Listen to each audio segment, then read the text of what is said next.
So back in March, I saw this tweet from Adam Locks directly at Stephen Cohen asking for a Wi-Fi enabled home run Apple.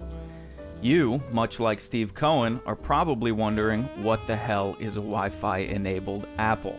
So, in case you're unaware, the New York Mets have an apple, a humongous apple that raises and lowers just outside the center field fence whenever the Mets hit a home run or win a baseball game.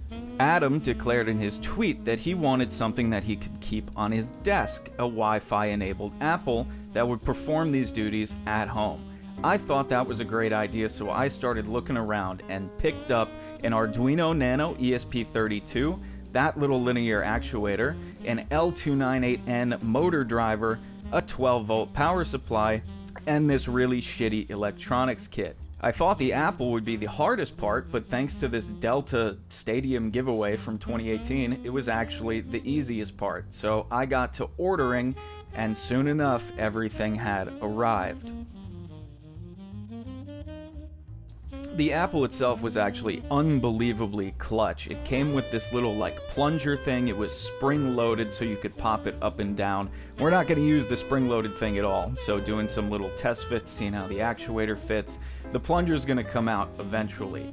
First things first though, we got to make this actuator move. So, utilizing ChatGPT, yes, I shamelessly vibe coded this entire thing. We whipped up a quick Arduino sketch to get this actuator moving up and down, just to, make sure I could figure out what I was doing. This is my first microcontroller project ever. There we go, some little tests with the Apple just to ensure that it could actually raise it. And look at that, it sure can.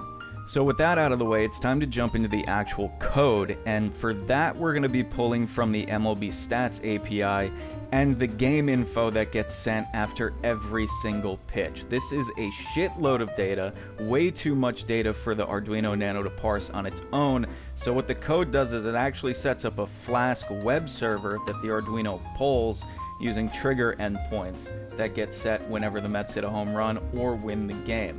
So, here we go, we're starting to see some progress now. We're using my girlfriend's VHS collection to hold up the Apple after I've drilled out the bottom to fit the actuator in. We're making serious progress, and then this happened. Nemo just hit a home run? Nemo just hit a home run? What's happening? What's going on? We should get Nemo a home run? Give me Nemo a home run? Come on, refresh. Yes! Yes! Let's go.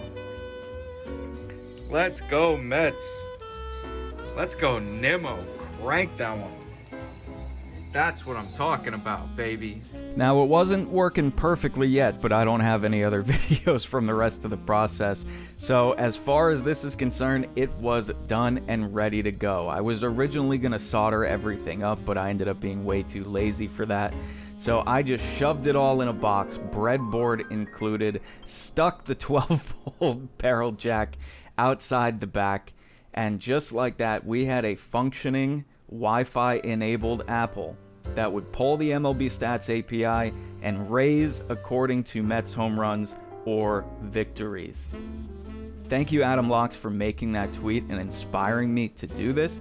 It was an awesome project, and it ended up being a great gift for my mother, who ended up using construction paper to make the box look like the center field fence. And now it lives happily in their living room, where they watch the Mets every single night. Thanks for watching.